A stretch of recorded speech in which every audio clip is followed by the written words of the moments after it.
Es neesmu gana laba. Esmu gana labs dēļ tēva neesamības klāt, mammas kaut kādas agresijas. Tu esi bezspēcīgs kaut kādā lietā. Ir spēcīgs bērnības traumas. Fiziska vardarbība, seksuāla vardarbība. Tādā veidā, principā, tu vari mainīt arī savus sliktos ieradumus. Bērnībā piedzīvotās neizrisinātās emocijas, traumatisko stresa enerģiju. Tas, ko mēs domājam, tas, ko mēs rēģējam, tas, ko mēs darām, tā ir mūsu izvēle. Ja citu vainošana būtu sporta veids, komentāru sadaļas jau sen rīkot olimpiādu. Kā tu vari izsist savu ceļu, ja tu esi emocionāls, ja tu esi empātisks? Pasies, kāda zilonīte uzzīmēja. Viņam ir kaut kādas lietas, ko es neredzu sev, un es līdz ar to nevaru izmainīt. Es nevaru, protams, piekrist tam. Tas ir vislielākās muļķības, kāds vispār var būt. Tava ātrie lēmumi nevienmēr būs pareizi. Tu ļoti bieži viņus pieņemsi automātiskām reakcijām. Sasmaņamies miera un drošības sajūtu, tad atkal pendulējam uz to stresa sajūtu, lai palīdzētu tai stresa sajūtai izrēģēt. Ciešanas nav vienīgais veids, kad mēs mainamies.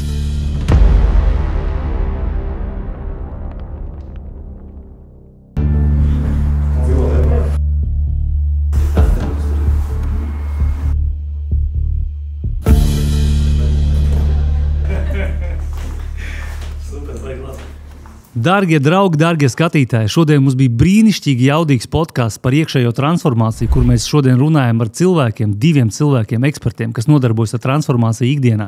Tāpēc, noskatoties šo podcastu, es jums garantēju to, ka jums notiks iekšēja transformācija. Jūs uzzināsiet par to, kā mainīt savus ieradumus, kā atteikties no kārdinājumiem, kāpēc mūsu laikos meditācijas vienas pašas vairs nestrādā un nedod to rezultātu, kā pārtraukt citu vainošanu, un kā uzņemties 100% atbildību par savu dzīvi. Tāpēc skatieties un baudiet šo brīnišķīgo podcastu. Mēs dzīvojam laikmetā, kad grāmatas par pašizaugsmi aizpild lielāko daļu grāmatnīcu plauktus. Koči un terapeiti parādās uz katra stūra, un meditācijas sola brīnumainas pārmaiņas. Un vēl svarīgāk ir saprast, kur ir tā patiesā transformācija un kur ir tikai skaists self-help iepakojums. Tāpēc, skatoties šo podcastu, es garantēju, ka transformācija notiks jau katram klausoties. Šodien man viesos ir 2 brīnišķīgi cilvēki, Jānis Bruns un Laina Kalēja. Kā jūties šodien? Brīnišķīgi. Brīnišķīgi. Liels paldies. Jā, super. Super. Nu, tad iesim uzreiz dziļumā. Personiskā transformācija. Jūs ikdienā to nodarbojaties, katrs savā veidā palīdz, cilvēkiem šo transformāciju iziet, izdzīvot un tā tālāk. Varbūt pastāstiet katrs, kas jūsuprāt ir, ko nozīmē transformācija un varbūt tās, ar ko vispārībā viņi var sākt. Manā izpratnē transformācija ir par to, ka cilvēks maina ļoti dziļā līmenī savas pārliecības, savas reakcijas un savu uzvedību. Jo, ja mēs tā paskatāmies no cilvēku uzbūves, tad kāpēc mēs darām to, ko mēs darām? Kas bija mans galvenais jautājums. Kāpēc man neizdodas dzīvē kaut ko sasniegt, to, ko es vēlos? Un tad es sāku dziļāk rakt, kas mani motivē, kas man uz to ved. Un tad es atklāju, ka principā mēs esam uzbūvēti tā kā piramīda. Rīcība ir tikai pati augšējā spice tam visam. Zem tās ir tas, ko mēs domājam. Un liekas, labi, es padomāju, izdarīju. Bet pat ja mēs zinām, ka jāsporto, neobligāti mēs sportojam. Pat ja mēs zinām, ka veselīgi jāēd, neobligāti mēs veselīgi ēdam. Tad ir kaut kāds vēl dziļāka motivācija, kas to dara. Tad es sapratu, ka ir sajūtas, tas, kā mēs jūtamies šajā brīdī. Ja? Jo, ja es jutīšu šobrīd nedroši, man negribēs baigi runāt. Es būšu saspringts, es būšu tāds uzmanīgs, tā, ka tik man neprasa kaut ko, kas man varētu apkaunot. Ja?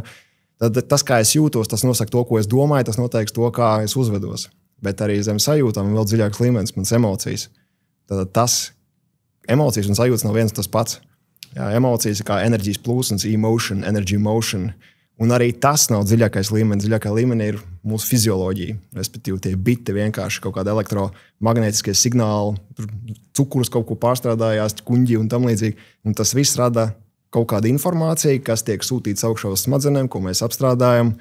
Un tā ir tāda milzīga ķēde, bet principā tas viss ir viens tāds holistisks process, kas nosaka to gan, kā mēs jūtamies, kā mēs domājam un kā mēs rīkojamies. Un manā izpratnē transformācija ir tad, kad mēs pārvaldam un apvienojam kaut vai tuvu, bet iedarbojamies uz visu šo te lielo piramīdu. Jaudīgi. Rītīgi formula, kā saka, droši vien vēlreiz vajadzēs iziet cauri, atkārtot visu to, bet es pilnībā piekrītu. Viss, kā saka, body, mind, spirit, tas viss saistīts savstarpēji. Ja? Tas, ko tu saki, un principā lielākā daļa, ir nāk tiešām no sajūtām, viennozīmīgi no sajūtām un no mūsu domām. Un tas ir tas, ko vajag, man liekas, lai tu sāku transformāciju, tev vajag sākt kontrolēt tos savus domas. Varbūt tas vārds kontrolēt man nepatīk, bet viņš ļoti konkrēti pasaka, ja? Kontrolēt savus domas, kontrolēt savus sajūtas. Ko tu saki, Lēna? Jā, tieši tā, es piekritīšu tam, ko tu, Jāni, saki. Par ko tiek runāts, ka dziļākā līmenī tā ir fizioloģija, proti nervu sistēma, kas notiek nervu sistēmā. Un, kad mēs runājam par transformāciju, tad cilvēki, kas vēlas piedzīvot transformāciju, tātad tas nozīmē, ir kaut kāds stāvoklis šobrīd šeit un tagad, kas viņus pilnībā neapmierina, un ir kaut kādi mērķi, kaut kādas pārmaiņas, ko viņi vēlās piedzīvot, kur viņi vēlās nonākt. Un tad jautājums ir, kas ir tas, kas traucē, kas ir tas, kas stāv pretīm tam, lai viņi nokļūtu tur, kur viņi vēlās būt, vai gūtu tās iekšējās pārmaiņas, ko viņi vēlās. Un tā kā es strādāju ar somatiku, ar traumu izrisināšanu somatikā veidā, tad mans skatījums ir tieši uz to, kā tad traumas, tīpaši agrīnās traumas, bērnības traumas, kā tad tās ir veidojušas dažādus šos limitējošos uzskatus, kā tās ir likušas iestrēgt šai stresa enerģijai nervu sistēmā, kas veido gan iestrēgšana dažādos emocionālos stāvokļos, kas veido tos limitējošos pamatu uzskats par sevi, tā kā es neesmu gana laba un tā tālāk, kas tad ir tas, kas kavē cilvēkiem gūt tās pārmaiņas, ko viņi vēlās, nonākt tur, kur viņi vēlās.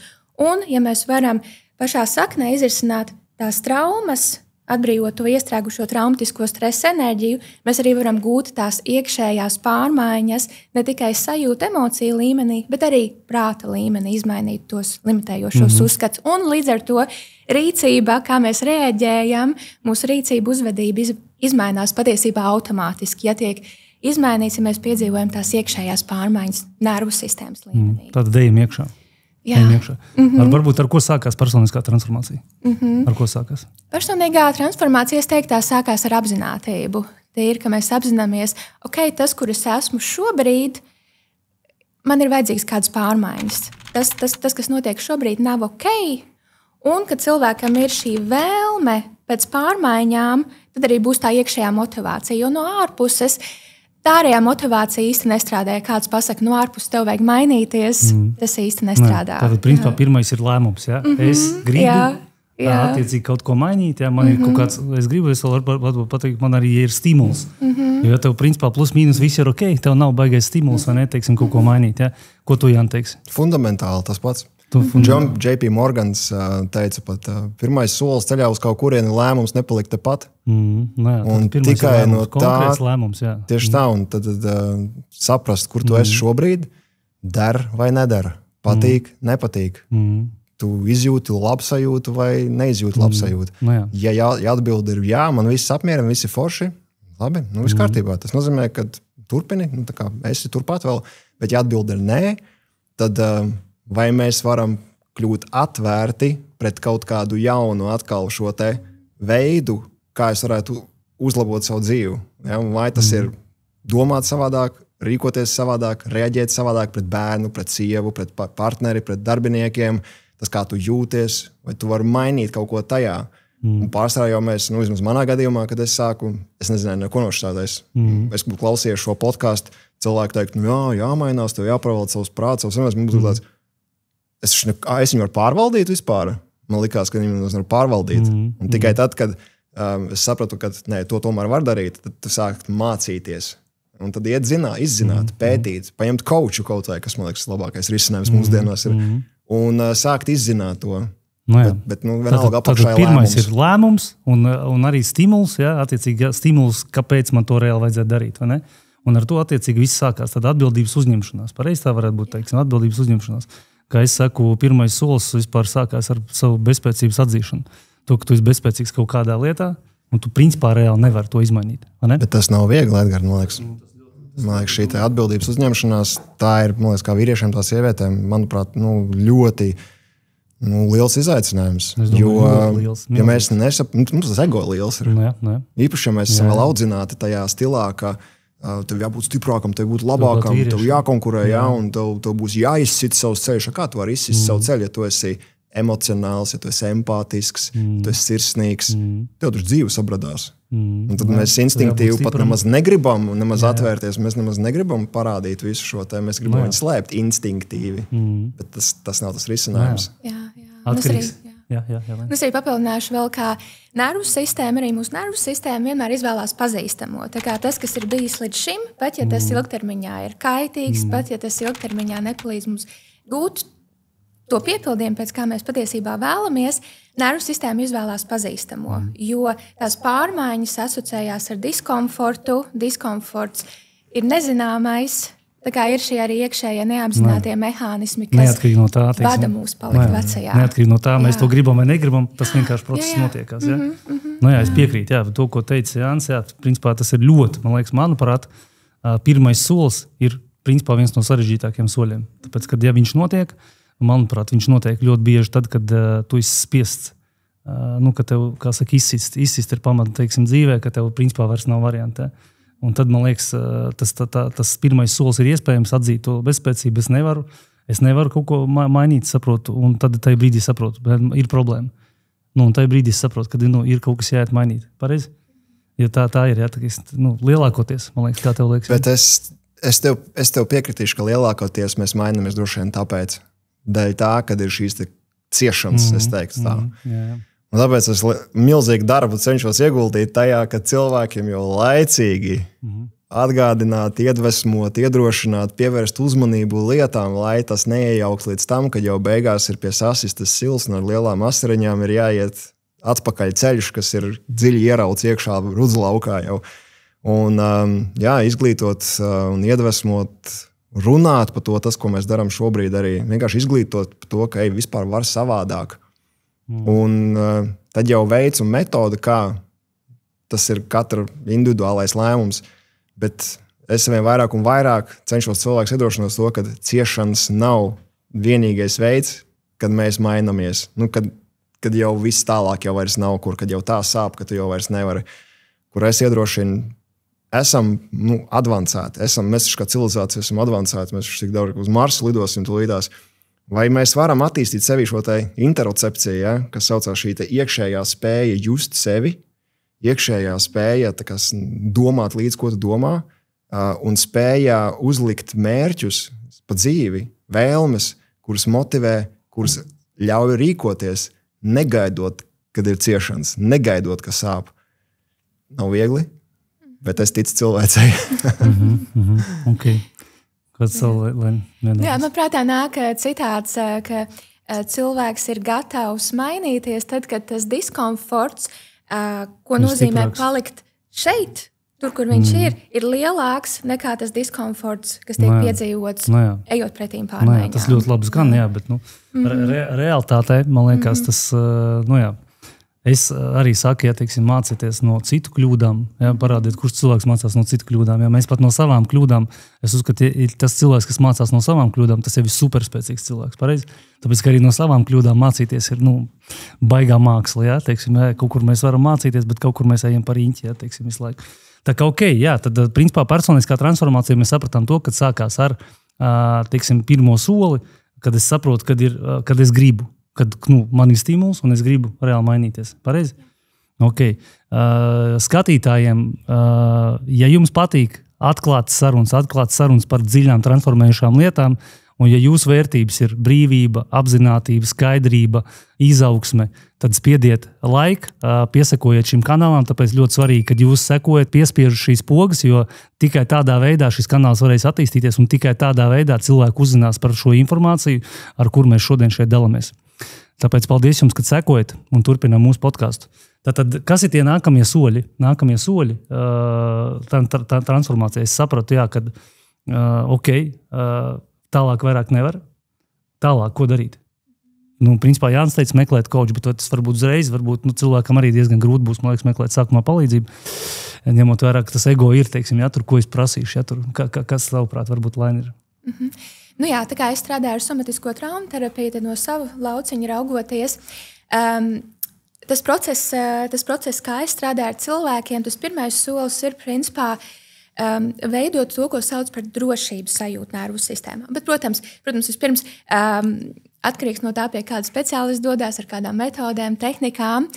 Bet, ja izvēlās strādāt ar somatiskās traumu terapijas metodēm, tad nākamais solis ir tīri stiprināt nervu sistēmu, ienest tajā drošības sajūtu un veidot kontaktu ar ķermeni, lai vispār varētu piekļūt tai traumatiskai stresa enerģijai, kas ir apakšā, kas veido tos simptomus, ko cilvēks pieredz, kas veido tos limitējošos uzskatus, ko cilvēks pieredz. Jā. Okay, kādā veidā? Kādā veidā? Jā, labs jautājums.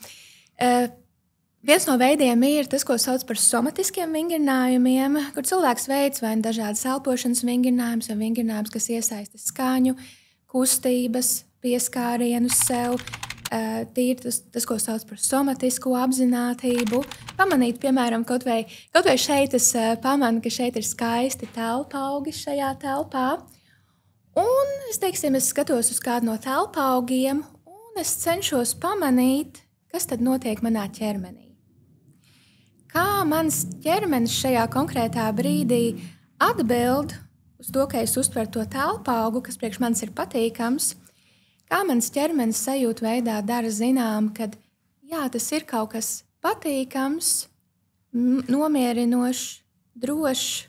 Uzreiz jūtās tāda miera enerģija, ka tu tagad sāki skatīties to telpaugu. Jā, interesanti tas, ko tu saki, bet cilvēkam bez pieredzes tas nav reāli.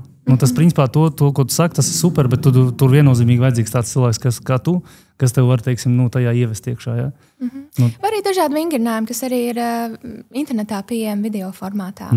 Bet tavs redzējums tāds, tā transformācija sākās ar to, ka tev jāiet ir atpakaļ savās kaut kādās traumās, bērnības kaut kādās lietās, ja, un tur jāparokās. Pareizi? Jā, bet lai to varētu izdarīt, jo redzi, ja ir spēcīgs bērnības traumas, kas kādiem lielāks, kādiem mazākas, bet ja mēs uzreiz metamies iekšā tās traumatiskās stresa enerģijas, nervu sistēma kļūst pārņemta, pārstimulēta, un mēs patiesībā tieši otrādi varam retraumatizēt sevi.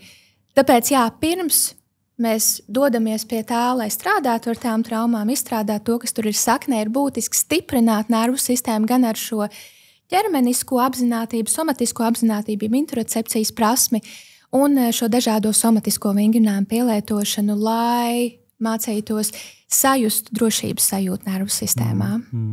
Jā, es pilnībā piekrītu tas, ko Laina saka. Es arī redzu, ka vispirms tas ceļojums sākās praktiskajā pusē ar to, ka tu iemācies stabilizēt savu nervu sistēmu. Vismaz iemācīties kaut kādu tehnoloģiju. Manā gadījumā es ļoti daudz strādāju ar elpošanu. Kādā veidā cilvēks ar elpošanu var stabilizēt savu nervu sistēmu un regulāri būvēt uz tā, bet vajadzīgs ir pamats. Tas ir nenormāli svarīgi. Tāpēc es parasti pirmajā nedēļā, kad es sāku cilvēku strādāt, mēs tikai burtiski mācāmies elpot, mācāmies atpazīt emocijas un mācāmies lēnām saprast, kādas ir pārliecības, kādas ir domas.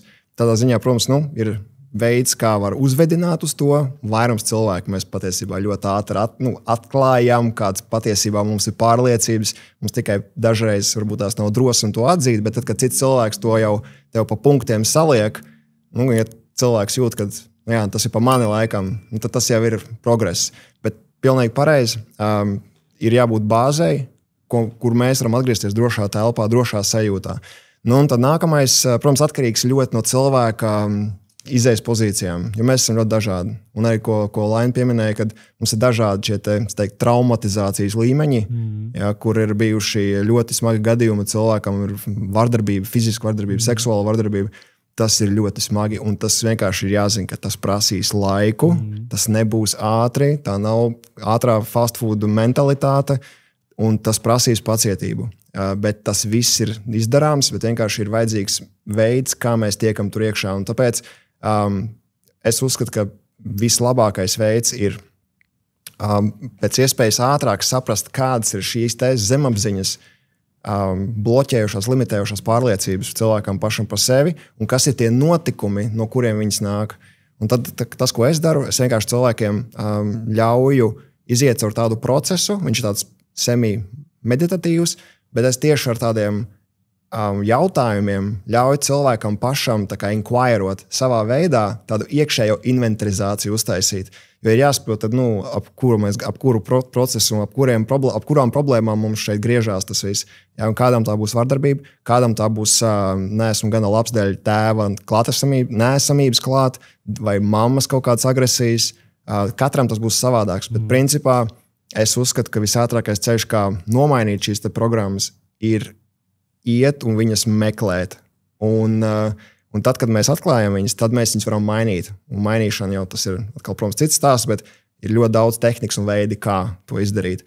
Bet tas ir tāds dziļš darbs ar savu zemapziņu, kur savā veidā mēs mērķiecīgi meklējam, kas ir limitācija, pirms mēs spiežam uz tām jauniem ieradumiem. Jo, ja mēs neredzam, ja mums jāsaprot, ka zemapziņa vienmēr būs stiprāka nekā mums prāts. Nekā mums loģiskais prāts. Tie 95% no mūsu kopējā potenciāla. Un mēs ar saviem 5% es gribu būt labāks cilvēks, es gribu būt laimīgs. Tas vispār gribu, jā, bet tās vēlmes, bunziņu un taurītes pret tankiem. Ar vēlmēm vien nepietiek, jā, lai mēs mainītos. Jā, tā kā saka, mums liekas, jā, ka mazam bērnam liekas, ka viņam tā vēlme ir un ka viņš reāli varēs viņu visu īstenot. Un tas super, ka viņš tic, tāpēc, ka viņš tic. Pieaugušais vairāk pēc tam netic, jā, un tāpēc viņam pazūd visu motivāciju, vispārējais. Tāpēc, jā, iekšā bērnu dziedināšana. Principā mēs ejam atpakaļ uz tiem notikumiem, kas bērnībā izraisīja šīs pārliecības, šīs emocijas, un mēs izlādējam to enerģiju tur. Un, tas arī saucās iekšējā bērnu dziedināšana. Tu saki, 95% ir zemapziņa un tikai 5% apziņa, ja? Principā, ja mēs kopistiski skatāmies no mūsu tāda apziņas potenciāla, viņš dalās divās daļās. Ir mūsu apzinātais prāts, tā ir visu mūsu loģika, racionalitāte, īstermiņa atmiņa, un ar to mēs skaitļojam matemātiku, rakstam grāmatvedības atskaites, spēlējam kārtis, ja, un viņi ir ļoti precīza tādā ziņā. Viņi ļoti precīzi nosaka. Bet tad ir lielākā daļa, ir autopilotā, tā ir zemapziņa. Un zemapziņa ir visas mūsu pārliecības, uzskati, asociatīvā domāšana, traumas ieskaitot, tad emocionālie ieradumi. Tas ir tas, kāpēc mēs ejam tajā autopilotā. Un mums ir jāzina, kur iet autopilots. Kur iet autopilots attiecībās, kur iet autopilots veselībā, kur iet autopilots finansēs. Un daudz cilvēku vienkārši nezina to, ka viņus vada daudz dziļāks līmenis, bet tas ir tas, kas nosaka visu spēles noteikumus. Ok, super, interesanti. Jā, es arī papildināšu, kad zem šī koncepta zemapziņa mēs sadalām tā vēl dziļāk. Tad ir šis zemapziņas prāts, kas būtu mūsu smadzeņu limbiskā sistēmā, un emocionālās smadzenes un izdzīvošanas smadzeņu stumbrs, un neapzinātais prāts, jeb ķermenis, nervu sistēma. Un, attiecīgi, šī mūsu nervu sistēma tā darbojās pēc principa, kas ir droši un kas nav droši. Un nervu sistēmai piemīt tas, ko sauc par neirocepciju, jeb neapzinātā uztver. Proti, nervu sistēma 24/7 skenē visu apkārt notiekošo. Tas notiek neapzināti, šis autopilots, kur nervu sistēma skenē, vai tas ir droši vai nē, kas notiek ārpus mums, kas notiek komunikācijā ar citiem, kas notiek iekš mums. Un, ja nervu sistēma kaut ko identificē šeit un tagad, kas atgādina traumatizējošu pagātnes pieredzi, kas ir neizrisinātas, tad nervu sistēma var ieslēgt šo stresa stāvokli, pat ja reāli šeit un tagad ir droši. Tāpēc, ka viņi sajūt, kaut kāds triggers nostrādā, kas tev ieslēdz atpakaļ to aizsardzības kaut kādu mehānismu. Jā, un tas notiek momentā un tiešām tā autopilotā automātiski. Tāpēc man patīk tas teiciens, arī tā frāze, ka stresā ievērojami paaugstinās visu paternu reakcijas, ja tieši stresā. Ja, tāpēc mūsu laikos tas stress ir salīdzinoši augsts, un tieši arī tāpēc cilvēks lielākoties ar automātā dzīvo. Ja? Jo mazāk stresa līmenis, jo attiecīgi vairāk tu spēj pats sev kontrolēt, un arī mazāk tev šie paterni darbojas. Pareizi? Jā, tieši tā, tāpēc, kad nervu sistēma iedarbina stresa stāvokli, proti kaut kas šeit un tagad triggerē kaut ko no pagātnes, kas ir bijis nedrošs un nav bijis izrisināts, kas notiekās arī ir samazināta aktivitāte mūsu racionālajā domāšanā, šajā apzinātajā prātā. Var teikt, tas tā kā ir atslēgts, un vadību pārņem šīs izdzīvošanas smadzenes, emocionālās smadzenes, izdzīvošanas smadzenes, zemapziņas prāts, nervu sistēma. Un mēs varam rīkoties pilnībā iracionāli. Mēs burtiski taisam lobotomiju paši sev. Jo atslēdzās prefrontālais korteks, kas atbild tieši par loģisko domāšanu. Un tas ir tas iemesls, kāpēc mēs tajās stresa situācijās nevaram loģiski izrīkoties, kāpēc mēs nevaram divus vārdus kopā savilkt, kāpēc mēs, piemēram, nepastāvam pa sevi, lai arī mēs zinātu, ka mums, piemēram, tajā situācijā jāpastāv pa sevi. Vai tieši otrādi, ja tu tur ej faito, ja? Katram tas reakcijas savādāks. Tāpēc, ka šis loģiskais prāts tiek atslēgts, un mums pāriet uz šis te autopilots. Ok. Zemapziņa. Kā mainīt šo zemapziņu? Ir daudz dažādu veidu. Pirmkārt, strādājot ar savu ķermeni, tas, ko Laina jau pieminēja, atcaur šo somatisko principu, jo principā ķermenis ir zemapziņa. Visas mūsu ķermeņa izpausmes, tas tā jau ir zemapziņa. Tā ir īstenībā tā lielākā problēma arī. Problēma vienlaikus arī ir risinājums.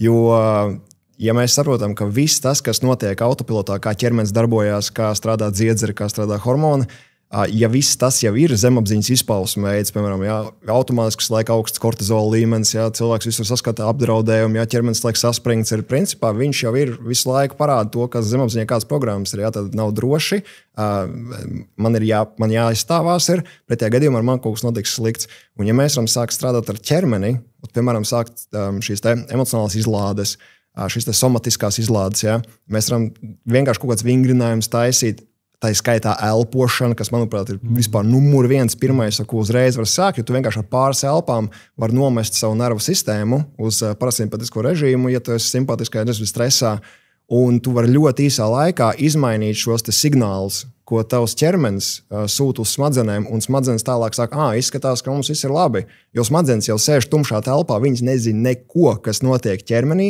izņemot to, ko pa vadiem pēdiņās sūta augšā visi mūsu dziedzeri, nervu gali un tam līdzīgi, un izējot no tā, viņa spriež. Es esmu drošībā vai nē. Labi, bet to var izdarīt tikai tajā brīdī. Tu sev var nomierināt tajā brīdī, bet kā ilgtermiņā mainīt? Zemapziņu mainīt ilgtermiņā. Tas, ko tu saki, tas ir ok? Neuroplasticitāte. Tad ir jāsāk ar šīm pārliecībām strādāt jau, kas ir tās pārliecības, ko es uzskatu par sevi fundamentāli.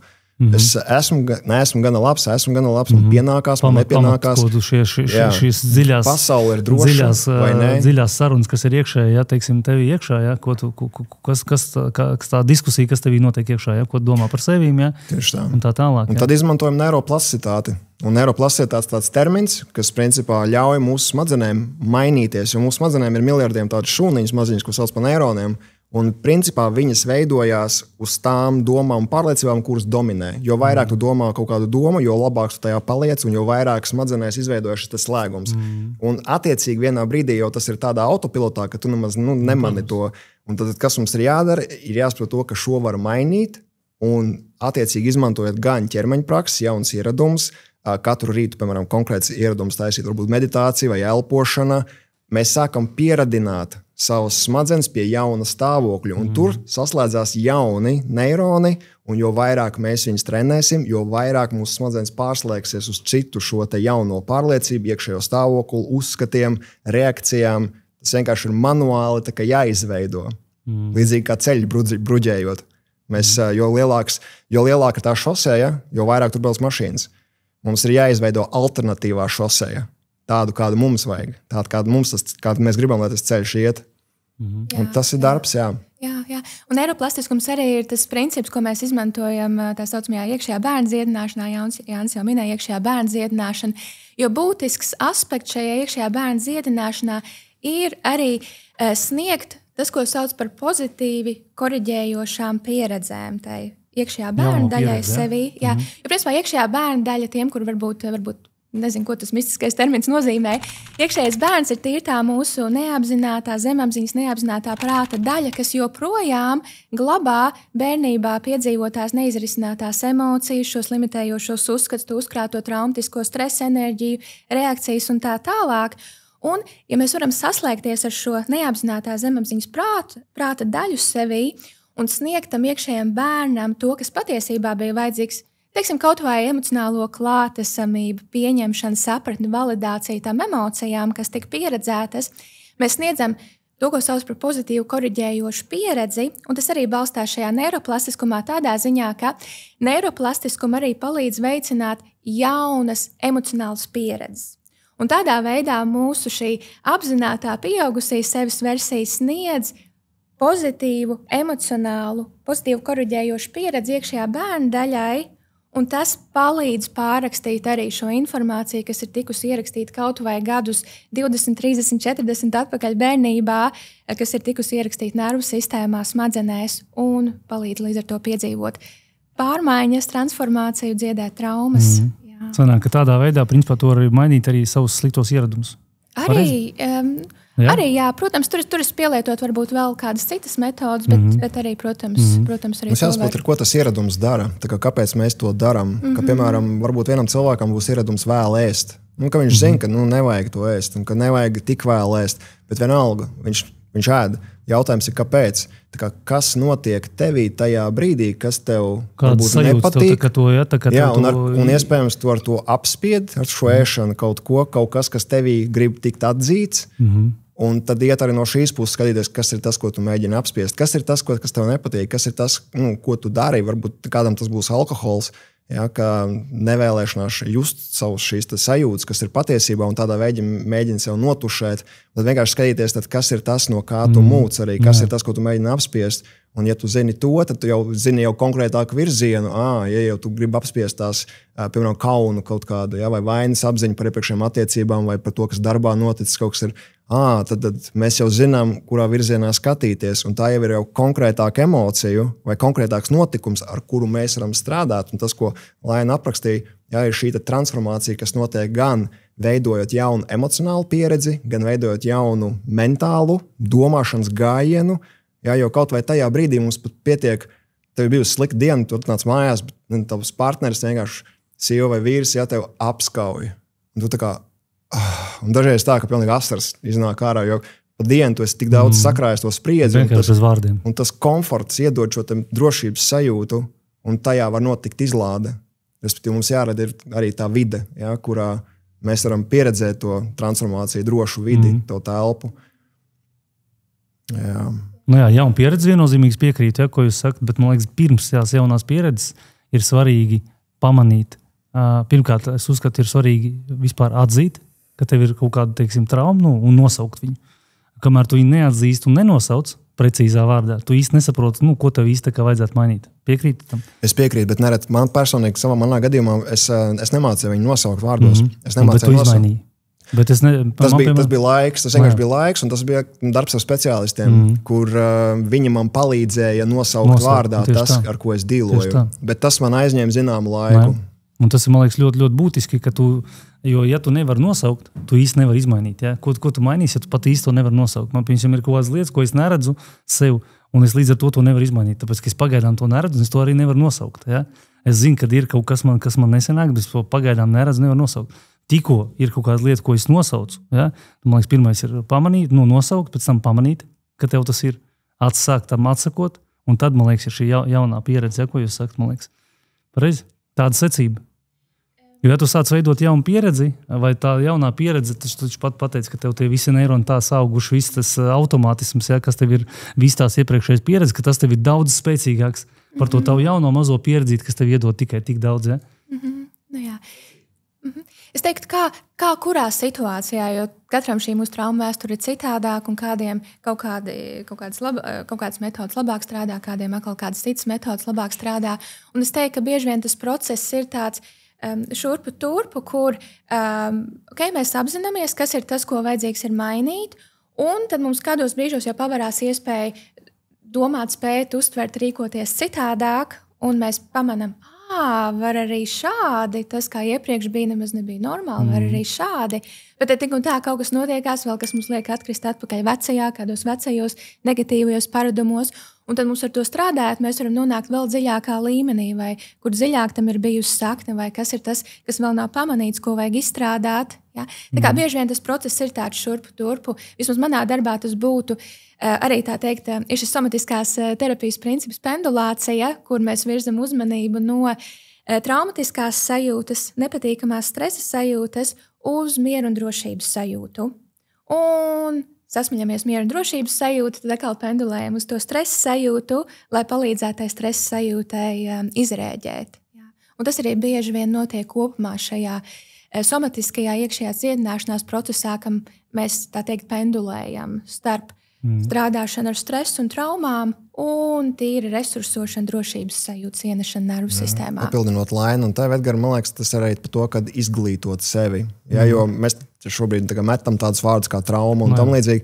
Cilvēkam likties, man nebija nekāda tāda slikta pieredze bērnībā, un man likās, tur tēvs varbūt iedzēra, mamma kaut ko kašķējās, bet es tā kā neatceros, ka tas ir negatīvi, kur mums dažreiz ir jāizglītojās par to, kā veidojās šie negatīvie nospiedumi, šīs limitācijas. Un man personīgi bija viena klienta, kurai viņas lielākā, ja tā varētu teikt, trauma jau pārdzīvojums, ir, ka viņa uzzīmēja 5 gados tādu kā zilonīti un gāja pie mammas parādīt. Viņa teica, mamma, pasies, kādu zilonīti uzzīmēja. Un mamma vien pat audzināja 2 meitas, un viņa bija pārgurusi, strādāja 2 darbos, un vienkārši tas bija neīstais brīdis. un vienkārši pienāca klāt un, nu jā.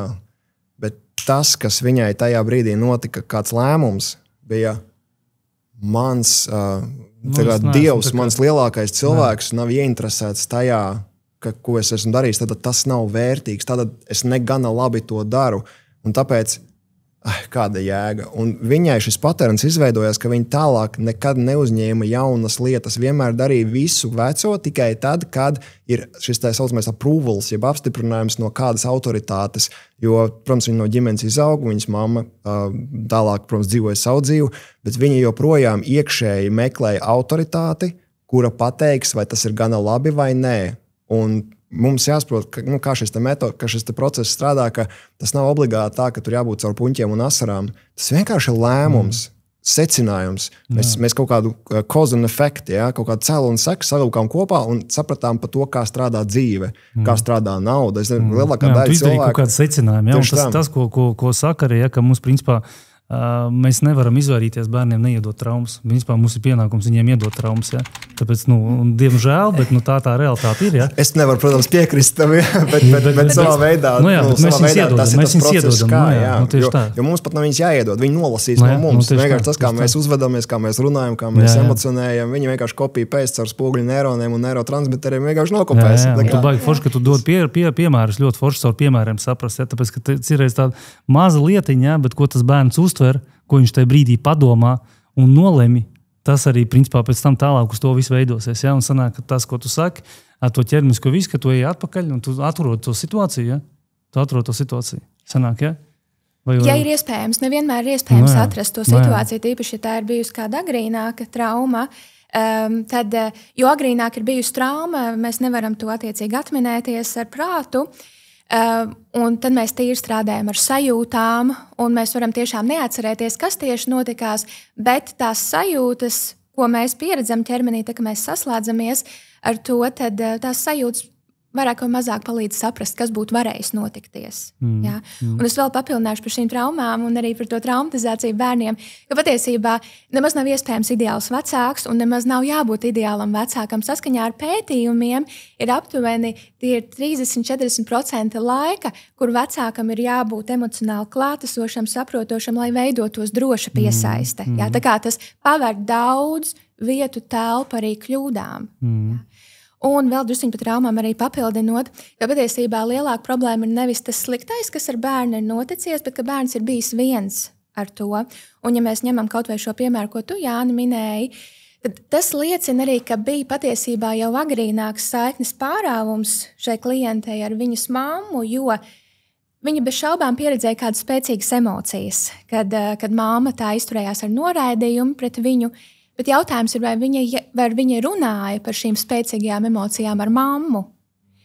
Ja viņa būtu runājusi, tas būtu palīdzējis izrisināt to jau tad. Bet tā kā viņa nerunāja, tas liecina, ka jau bija šāds agrīnāks saiknes pārāvums attiecībās ar mammu. Tas ir precīzi tas, kas atbild laikam arī uz Edgara to. Mēs pa vienu te visu nerunājam, kad nevaram izvairīties. Tas nav iespējams, bet tā atslēga ir runāt par to, veidot tam bērnam vidi, kurā viņš var integrēt to pieredzi, viņam palīdzēt saprast, tagad es tev šorīt no rīta, kā tu sajūties, tur skumīgs, tur un tā, un tad vai tas vecāks var radīt viņam to drošo telpu, kur tas bērns var ļaut atcerēties, kam viņš gāja cauri, un palīdzēt viņam izprast to, kur tu jūti to ķermenī, un arī palīdzēt izprast to, pat ja tas bērns nesaprot teikt, man šodien bija grūta diena, ja? Bet atceries, tas nav par tevi. Tu esi mīlēts, un es esmu tev vienmēr pieejama vai pieejams. Un tā kā ļaut viņam iziet cauri, varbūt tur jāizraudās, ir jau tā līdzīgi ļaut izraudāties, un tādā veidā mēs integrējam to. Bet tādā ziņā, protams, pilnīgi piekrīt, ka mēs nevaram, mūsu uzdevums nav nosargāt viņus, mūsu uzdevums ir radīt viņam drošu telpu, kur viņi var izrisināt to. Tas baigi svarīgi, jā. Jautājums skatītājiem, manuprāt, jābūt ļoti drosmīgam, iet iekšā un meklēt šādas lietas, kur mēs esam kaut kur bērnībā kaut kādas traumas gūši vai kaut kādas uzskats paņēmuši.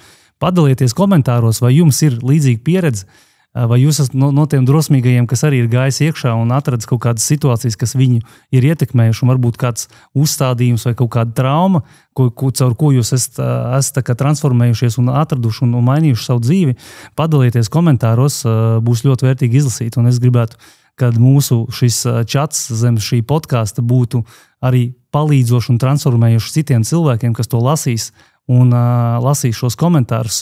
Es domāju, ka mēs paši arī noteikti palasīsim un iesaistīsimies diskusijā, jo, man liekas, tieši šie praktiskie piemēri, tas, ko Jānis stāstīja, man liekas, ļoti būtiski, tāpēc, ka caur viņiem tieši tu vari saprast, kas ir man. Apmēram tā, kā mēs vispārēji runājam šajā terminoloģijā, parastam cilvēkam tas liekas ļoti, ļoti sarežģīti. Kad tu pasaki tādu reālu piemēru, cilvēks saprot, man arī bija tāds piemērs, ja?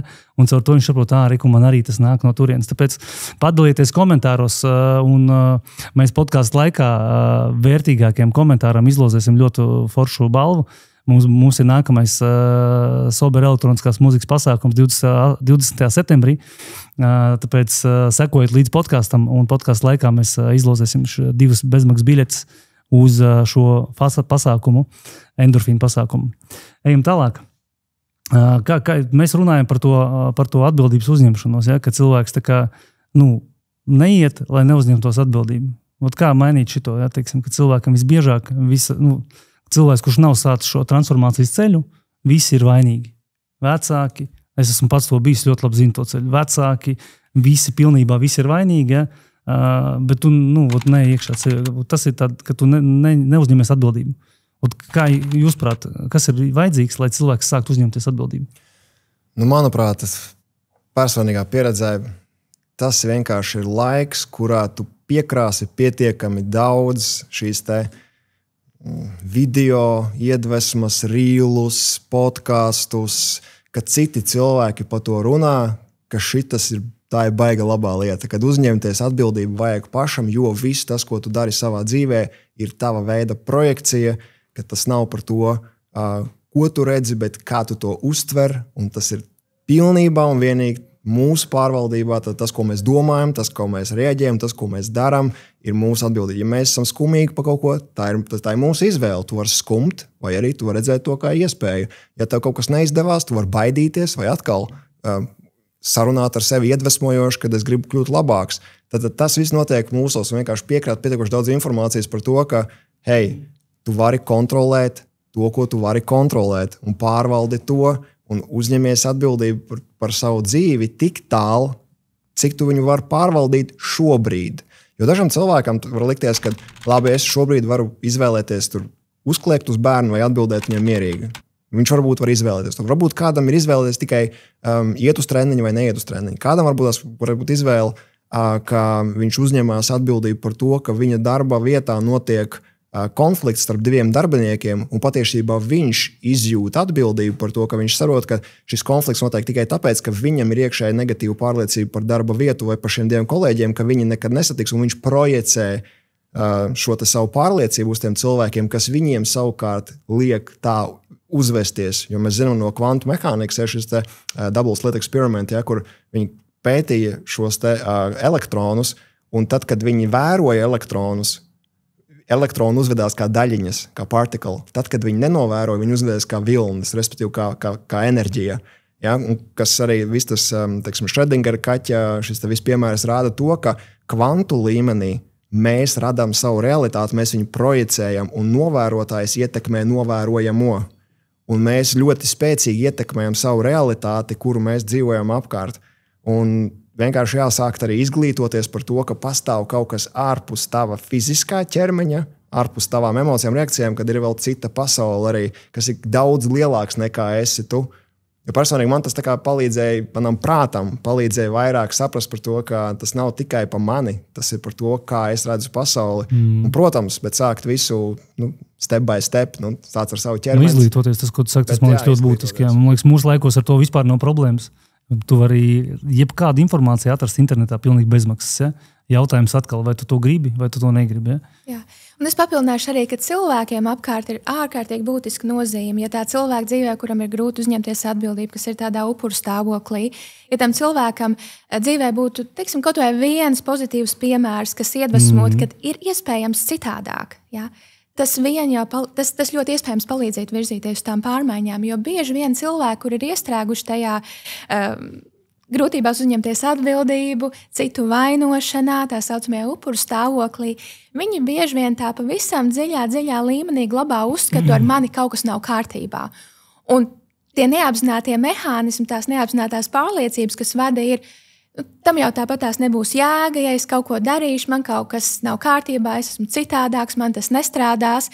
Un tur iztrūks tā ticība sev, bet kad viņi ieraudzītu pozitīvu piemēru, ja, kad reku ir iespējams šādi, tas cilvēks spēja ar to tikt galā, tas cilvēks spēja ar to tikt galā, kāds iedvesmojošs piemērs. Tas ir tas, kas bieži vien tad var palīdzēt, izkustināt viņus no tā. Case studies, kā biznesā. Kad tu zini, ka to kāds ir izdarījis, tas ir iespējams.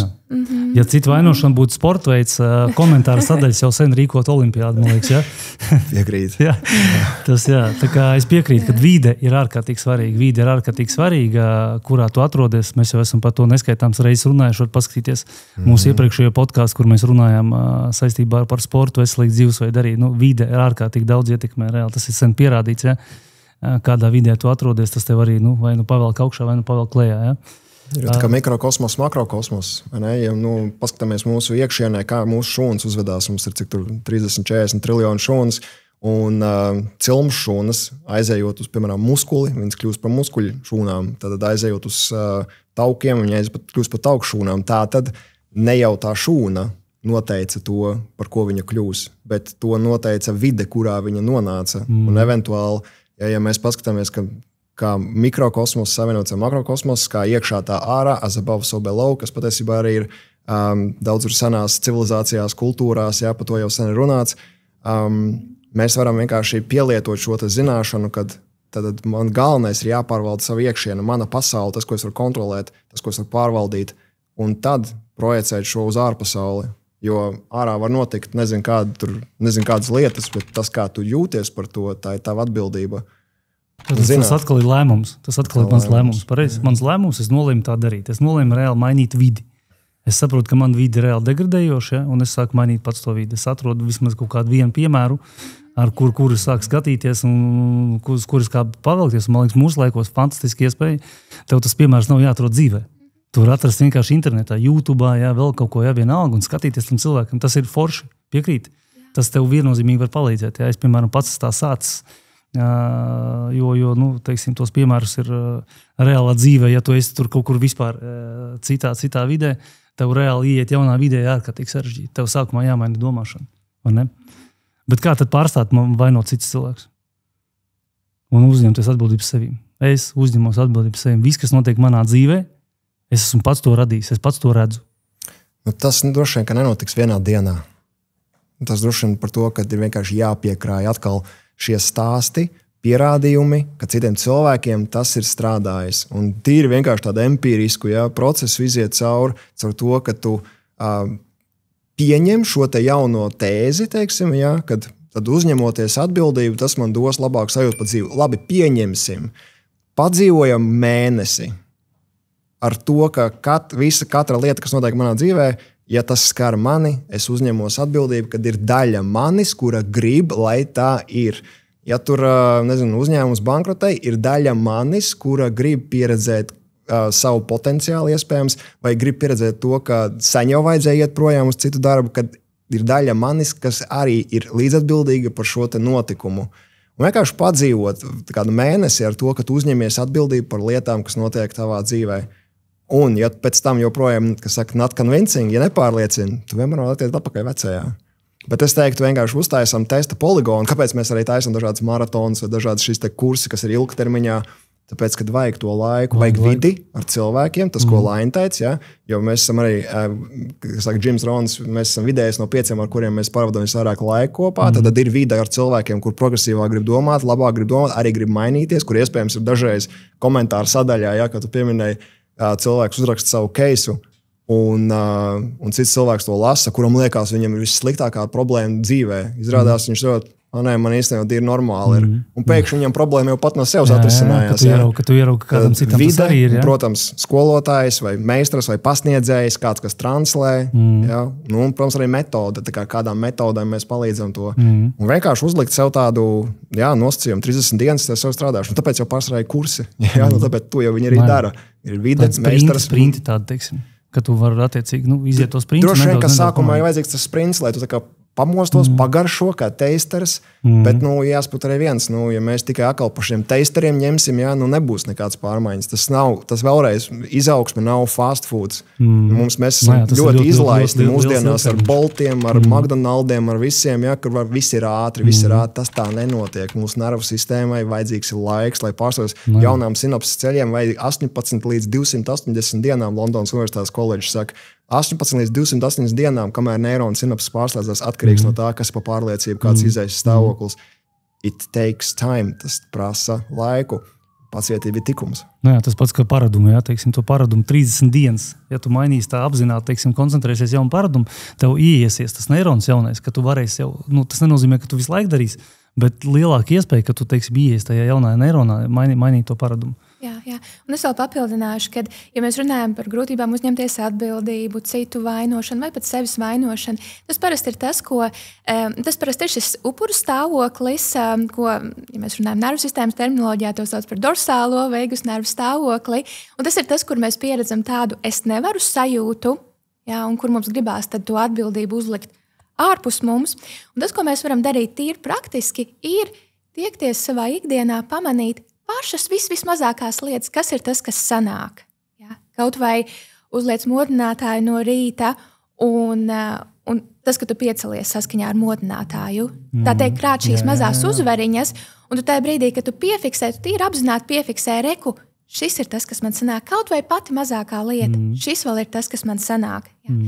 Tādā veidā arī tu sniedz tādu pozitīvu informāciju, pierādījumus nervu sistēmai, ka tomēr kaut kas ir iespējams. Es varu kaut ko. Un tādā veidā arī būvējot tos pozitīvos pierādījumus nervu sistēmai, arī tas palīdzēs spērt ar vien lielākus soļus pretīm tām pārmaiņām, lai izkāptu no tā upuru stāvokļa. Jā, tas, ko tu labi teici, par tiem maziem solīšiem taisīt un pierādīt sev, ka tu vari. Tāpēc, ka īstenībā viss sākās ar maziem solīšiem. Pēc tam tu vari jau lielā transformācija notiek tad, kad tos mazos solīšus dubulto ar vien vairāk, ka tev ir tie solīši, ka tikai tad sākās tās pārmaiņas, un viss sākās īstenībā ar bāzes lietām. Es domāju, jūs strādājat ar cilvēkiem, jūs, piekritīsiet vai nē, mans redzējums tāds, visiem lielākoties izkrīt, atsūstojot, iztrūksta bāzes lietas, normāls miegs, kvalitīvs uzturs, pareizi, un viss sākās ar bāzes lietām, pareizi. Un, kad sakārto bāzes lietas, tad tu vari likt šīs pamatlietas klāt, vai ne? Jā, es noteikti uzsvēršu miega nozīmi, ko tik daudz cilvēku ignorē. Bet, ja nervu sistēma jau ir disregulēta, protams, mēs pieredzam dažādas simptomas kā trauksme, depresija, negatīva domāšana, katastrofizēšana un vispārējais, tad miega iztrūkums vēl vairāk pastiprinās to. Un pat, ja mūsu nervu sistēma ir veselīga, regulēta, balansā, tad miega iztrūkums vairākas naktas pēc kārtas tieši radīs to disregulāciju, un mēs varam nesaprast, kāpēc es pēkšņi piedzīvoju trauksmi. Tikpat labi viens no lielākajiem iemesliem tam var būt vienkārši, ka iztrūks pietiekoši kvalitatīvs miegs. Jā. Tas ir tas iemesls, kāpēc es vienbrīd ļoti intensīvi pieslēdzos no biohacking perspektīvas sevis mērīšanai, jo man jau likās, es guļu labi. Un tikai tad, kad es sāku mērīt savu miegu, es sapratu, kas patiesībā notiek manā naktī. Ja, kad izrādās, ka man nemaz nav tik dziļais miegs, tik liels dziļais miegs pietiekami. Ja, un kur man bija atslēga, man bija jāiet gulēt ātrāk. Jo mans celšanās laiks un mans gulētiešanas laiks nesakrīt tā, ka mans cirkādija ritms, mans cikls sakrīt pareizi. Ja, tu liki pulksteni kaut kādā. Jā, man ir tāds vūps, tāds mērītājs, ja, kas viņš skatās un mēra visu šo miegu, arī fizioloģiju un tam līdzīgi. Ja, un tas bija par to, kad es sapratu, kas patiesībā notiek manī. Un ja man būtu viena lieta, ko cilvēkam ieteikt, izaugsmē vai progresā uz labāku nākotni, iedziļināties un sakārtot savu miegu. Es redzu, tur vienkārši fenomenāli, kad kāds pārmaiņas cilvēkam notiek, kad viņš izguļās pareizi. Es esmu priecīgs par to, ka mūsdienās šis koncepts beidzot sāka mainīties. Ja? kā no serijas tikai slinkie guļ, vairāk pa 6 stundām.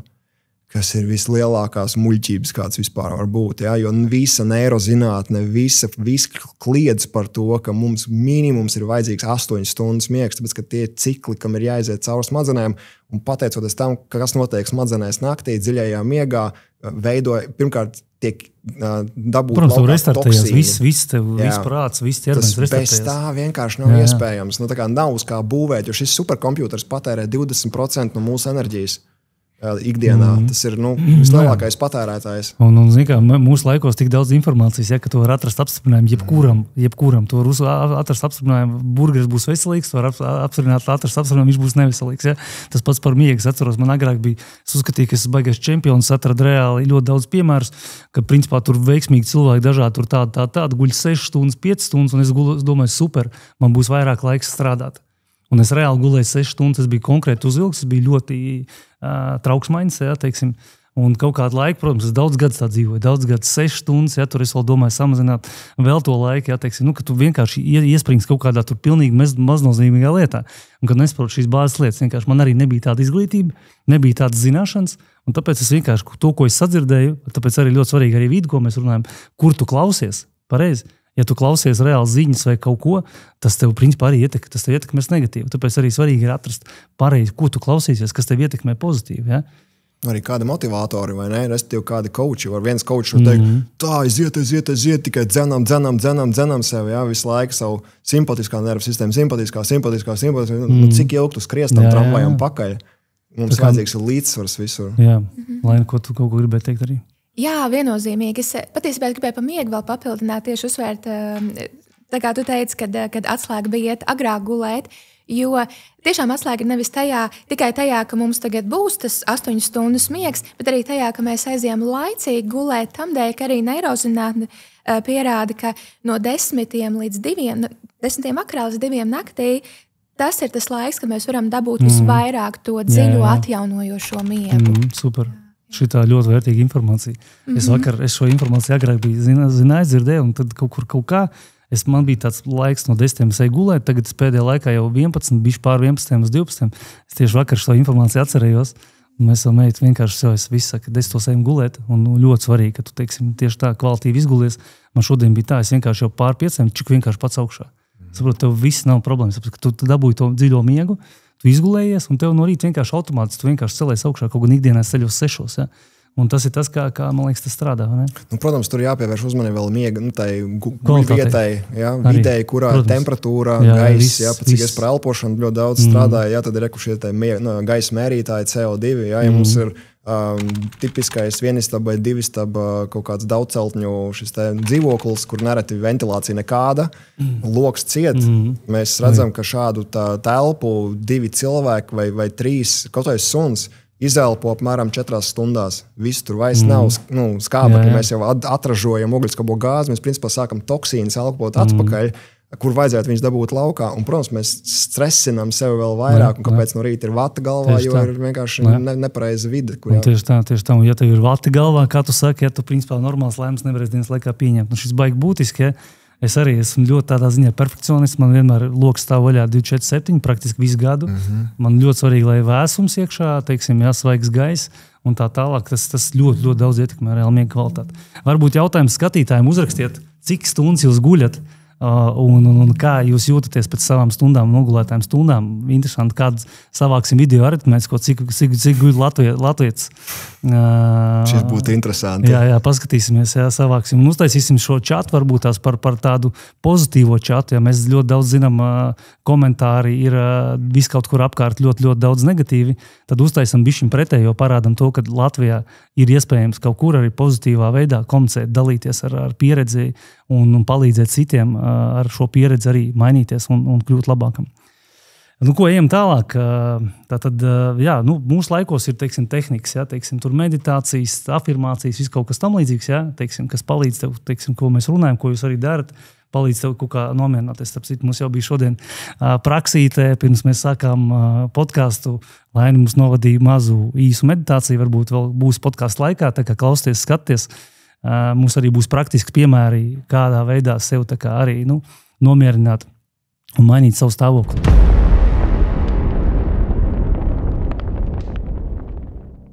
Ja arī tev patīk atklātas, dziļas, patiesas sarunas, un arī tavas vērtības ir brīvība, izaugsme, attīstība, skaidrība, tad pieseko šim kontam un ieliec laiku, ja tev patīk un ja tu vēlēsi, lai mēs attīstamies.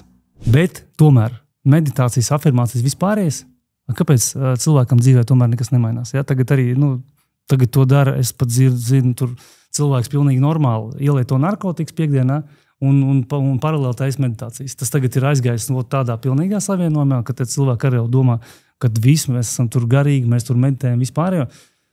Kāpēc tikai tas nestrādā? Jā, man patīk šis jautājums, jo es pats savulaik ritīgi biju iestrēguši tajā, ka es centos pielietot afirmācijas rītā, vakarā, taisīt meditācijas, bet tik un tā, kādas pārmaiņas es gūstu, bet tik un tā es jutos iestrēgusi, jo kaut kādas reakcijas, sajūtas, iestrēgšana kādos emocionālajos stāvokļos turpinājās. Un šeit atkal ir būtiski paraudzīties uz to, kas notiek nervu sistēmā.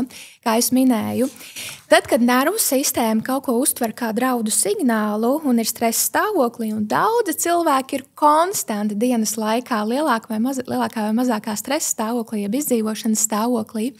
Un tad, kad nervu sistēma ir šajā stresa stāvoklī, izdzīvošanas stāvoklī, ir samazināta aktivitāte šajā mūsu prefrontālajā korteksā, racionālajā domāšanā. Kas nozīmē, kā jūs minējāt, emocionālās un izdzīvošanas smadzenes un nervu sistēma pārņem vadību. Un afirmācijas un tīri tādas apzinātības meditācijas, kas tīri iesaista prāta koncentrēšanu, tās strādā ar šo apzināto prātu. Bet ja mūsu apzinātais prāts, tā racionālā domāšana ir aizgājusi offline, atslēgta, mēs varam taisīt tīri tā, mēģināt kaut kā uztaisīt, izteikt tās afirmācijas vai meditācijas, bet mūsos nesaslēdzās. Tas nesaslēdzās, tas neaiziet līdz nervu sistēmai, nervu sistēma to neuztver, jo nervu sistēmas valoda ir sajūtas. Tāpēc somatika ir darbs ar nervu sistēmu, ar sajūtām, un tāpēc atslēga ir vispirms ienest drošības sajūtu nervu sistēmā, nevis drošības domas, viss ir kārtībā, man nekas nekaiš, es esmu skaista, pārliecināta un tā tālāk. Nē, ja tās dziļās limitējošās pārliecības ir pretējas tam, tas vienmēr pārņems vadību. Bet ja mēs varam nomainīt to, kas notiek nervu sistēmā, aktivizēt to, ko sauc par ventrālo veigus nervu stāvokli, jeb mieru un drošības stāvoklis nervu sistēmā, tad arī nervu sistēma spēs uztvert to jauno informāciju, ko mēs cenšamies ar apzināto prātu sniegt. Bet meditācija it kā dod tev to mieru stāvokli, ja tu saki to drošības sajūtu. Jā, mēs varam atslēgties, bet šeit tā lieta, ka cilvēki, kuriem ir hroniski disregulēta nervu sistēma, kuri hroniski ir šajā vai fight, flight, cīnies bēdas stāvoklī, vai frīzes, sasaluma sastingumu, vai shutdown, atslēdzies stāvoklī, kur ir tas es nevaru, upuru stāvoklis, tad to ir ļoti grūti izdarīt. Viņi var nosēdēt meditācijā, bet viņu prāts kaut kur aizklīst projām, vai prāts aizsteidzās uz to, ko vajag darīt pēc tam, vai kas ir noticies pagātnē, un viņi vienkārši nosēž meditācijā, un no tā nav liela jēga. Es redzu tajā, ka ir ļoti svarīgi saprast, kas visspēcīgāk ietekmē mūsu šos te sinapses, jauno sinapšu veidošanos.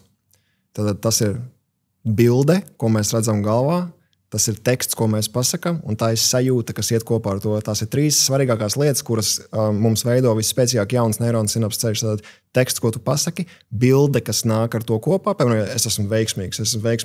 Tad kā izskatās, ka tu esi veiksmīgs? Tu iztēlojies, ritīgi jūti. Un trešais sajūta, ka tu izjūti. Ko tu izjūti, ka tu jūties veiksmīgs? Kas tev vēderā notiek? Kāda tev stāja mainās? Tas man liekas grūtākais. Saliekam šito kopā. Bet tāpēc es saku, tas ir treniņš, un tas ir vienkārši tāds process, kur tādā veidā es teiksim šīs afirmācijas pasniedz cilvēkiem, kur ir svarīgi apvienot šīs visas 3 lietas. Un tad rakstot šo afirmāciju ar vizualizāciju un sajūtu, tas daudz efektīvāk ietekmē nekā vienkārši tupa rakstīt, jo tas tiešām nestrādās. Un tas vienkārši neiet nervu sistēmā, kā Laina teica, tas iet tikai virspusējā prātā, bet mēs nedabūjam viņu iekšā zemapziņā. Tas ir viens, un, protams, otrs ir saprast, kāds atkal tās izējas pozīcijas, ka mēs esam dažādi. Jo vienam cilvēkam, kas saka, varbūt analoģija, mēs ievācamies jaunā mājā, nezinu, uz laukiem aizbraucam kaut kur. Un mēs tagad pēc ziemas ejam pavasarī mājā, kā mēs taisam pavasara tīrīšanu. Mēs jau neejam pie loga rūtīm, tur loga rūtītes nepucējam vai tur sudraba karotītes netīram. Mēs ņemam normālu lāpstu, atrokam tur zemi, ar birsti kārtīgi izbirstējam, tad ar slapu lupatu, tad plauktus. Jā, mums jāsaprot, ka mēs ar savu zemapziņu mums līdzīgi jāstrādā. Ja mums ir tas izējas stāvoklis tāds, ka mums ir jau trauksme, mums ir šis te ļoti saspringts iekšējais stāvoklis, tas nozīmē, mums arī ir adekvāti jāliek pretī tāda prakse, tāda metode, kas pēc iespējas, savā veidā, tas vārds varbūt nekorekts, bet tomēr agresīvāk iedarbojās. Ja tu ar parasto tīrītāju nevar notīrīt, tev vajag spēcīgāk tīrītāji.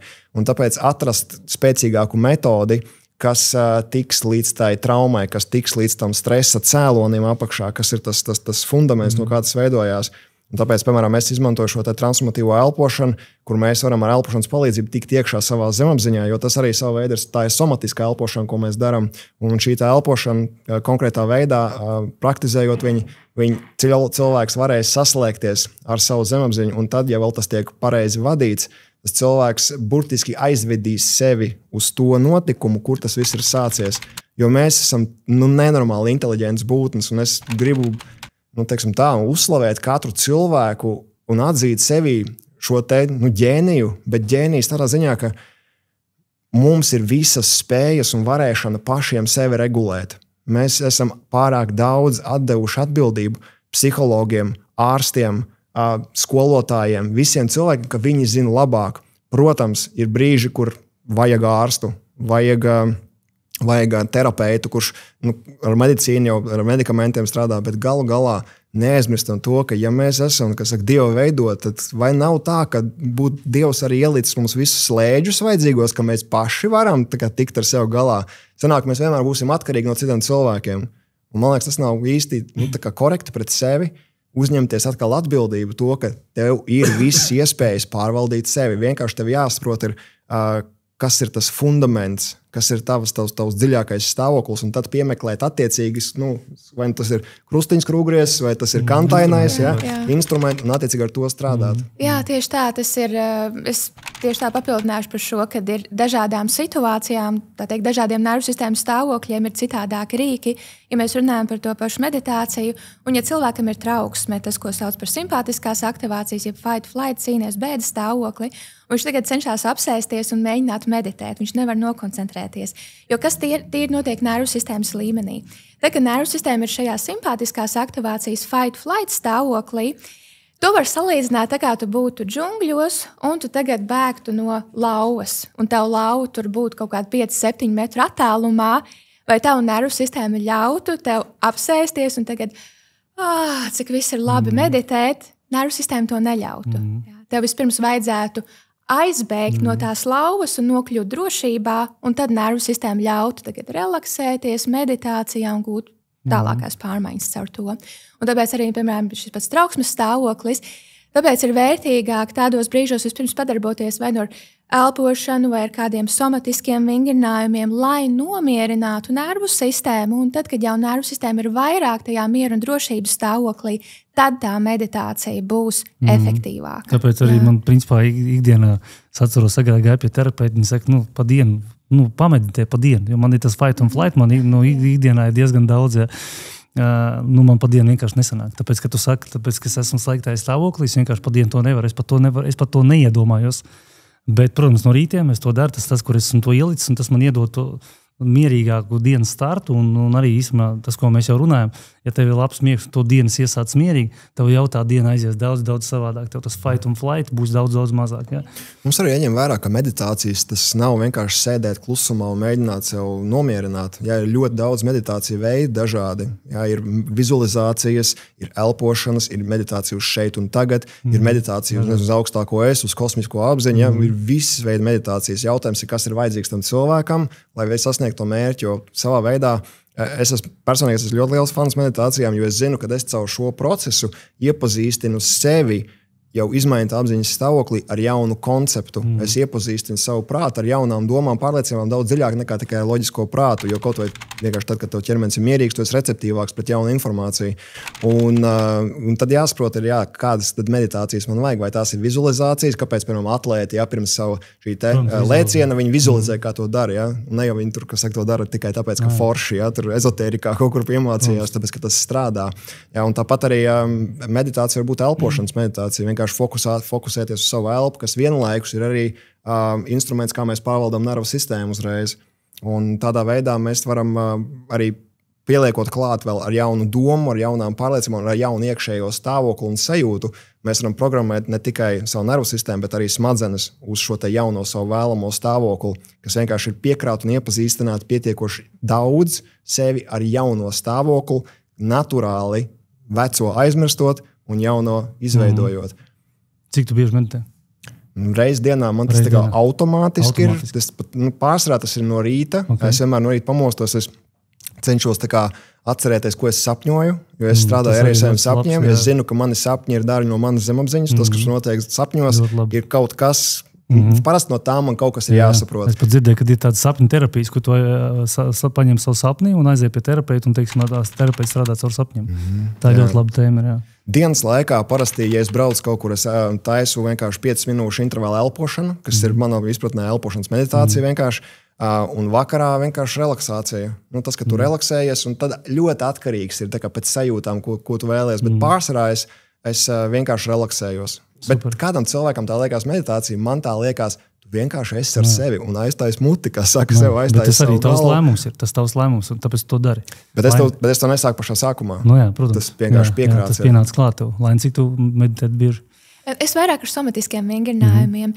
Es neteiktu, ka es katru dienu uztaisu kādu meditāciju, kādas pāris meditācijas nedēļā, kuras attiecīgi būtu ar dažādām funkcijām, kādas vizualizācijas, meditācijas, kādas nomierinošās. Tā kā man ļoti patīkās neirozinātnieki Andrew Huberman izveidotā NSDR, lai gan citi speciālisti arī veidojuši tās, kas ir tā non-sleep deep rest.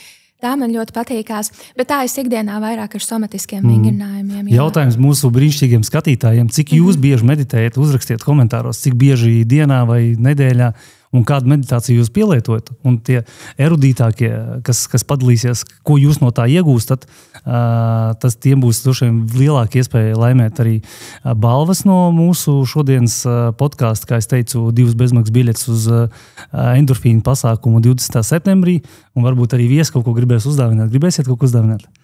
Aiziet, pieliksim klāt, man ir meistarklāses tāda sērija, treniņu programma Miers. Tas veids, kā tu vari iemācīties strādāt ar savu nervu sistēmu.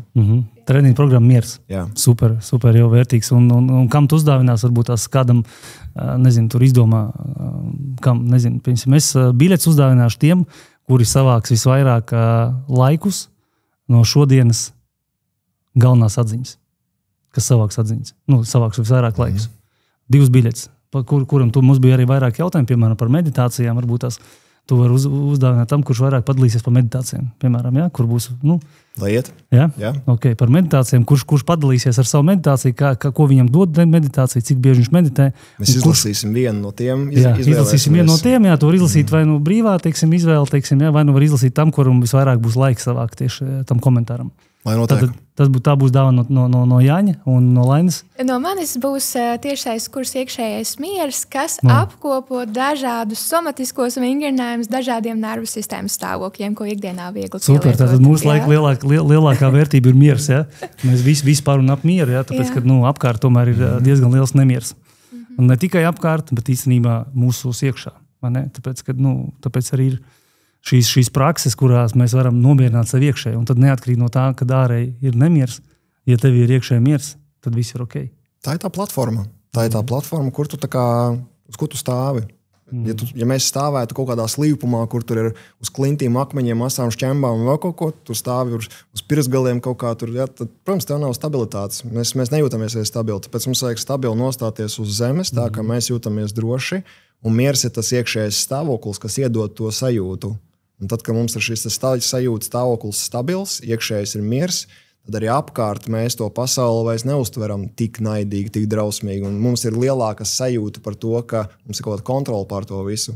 Jā, un tam arī nozīme ir tādā ziņā, ka tad, kad nervu sistēma ir šajā miera un drošības stāvoklī, un mēs jūtamies stabili šeit un tagad, tad mēs arī varam pieņemt vislabākos lēmumus, kas balstās tajā mūsu pieaugušajā sevis versijā. Turpretī, tad, kad nervu sistēma ir stresa stāvoklī, mēs ļoti bieži vien varam pat neapzināties, neidentificēt, kā nervu sistēma projicē pagātni, kādas neizrisinātas traumas tiek automātiski projicētas uz šodienu, kas ietekmē attiecīgi mūsu lēmumus, kā mēs uztveram, un mēs reaģējam balstoties pagātnē, pagātnes projekcijās, nevis tagadnē. Super, ļoti dziļa tēma, tu pateici, tāpēc es ļoti bieži, man, kad ir pārāk liels ritms, un viņš ir diezgan bieži, es cenšos vienkārši tur, svētdienās vai kad vienkārši pabūt viens un pilnīgi piezemēties. Es ļoti bieži arī neēdu tajā dienā, jo tas man arī iedod lielāku apzinātības stāvokli, piezemējos, un tieši tajā brīdī es tāds strateģiskos lēmumus izvērtēju, padomāju. Tāpēc, ka ikdienā, pareizi saka, kad tu skrien steidzies, principā tie tavi ātrie lēmumi nevienmēr būs pareizi. Un tu ļoti bieži viņus pieņems, teiksim,